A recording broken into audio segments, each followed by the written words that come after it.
Hi, welcome into the New Sky Bay end of week markets report. Here's everything you need to know that happened in the stock market this week, explained for beginners.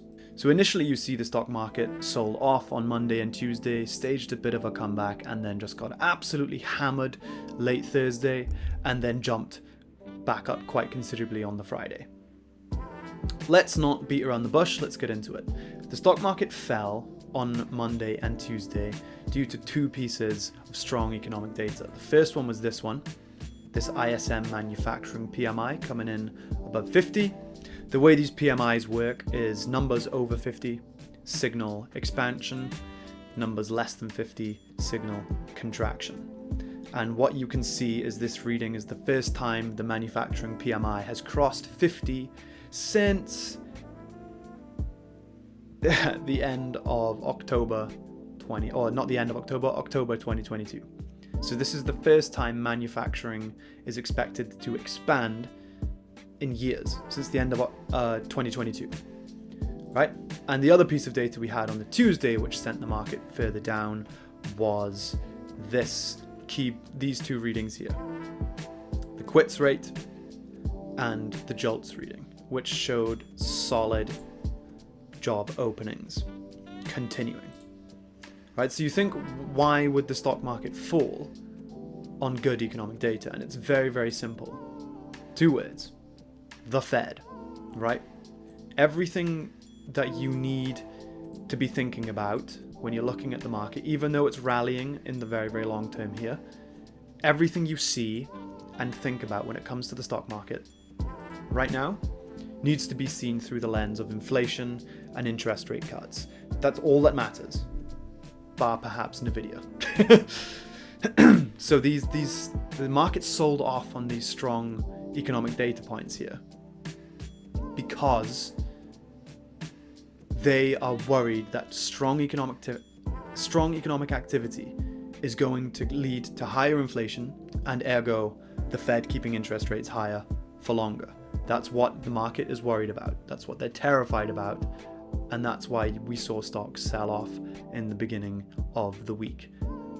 All right, we saw a little bit of a comeback on the Wednesday. This is due to, again, I'm keeping this quite short because the deeper I go into this data, the worse my algorithm performance is.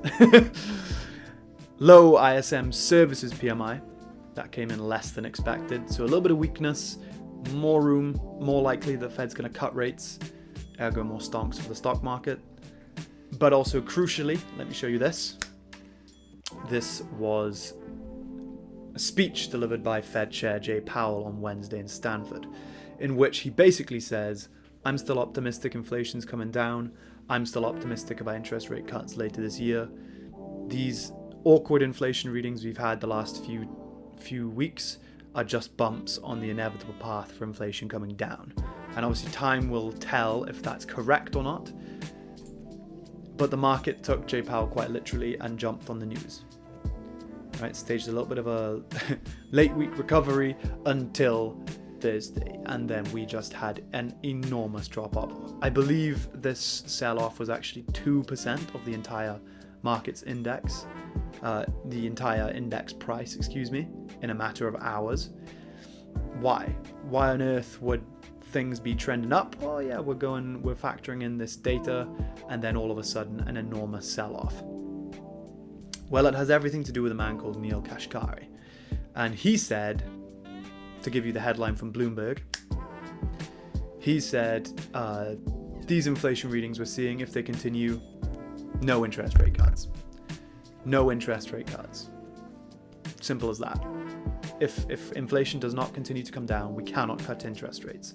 And we are definitely looking at these awkward inflation readings. All right, so that's why the stock market was like, whoa, what did you just say? No rate cuts this year? Boom, that's what you get. That's how important the Fed is for the stock market. Even if one of the FOMC members says something, this is what happens. Okay? And we saw a little bit of a recovery later on. More than likely that was just a case of people buying the dip. So if you're new to trading, you usually want to buy the stock market when it's dropping. That's something that seems counterintuitive to a lot of people, but that's how a lot of people make their money.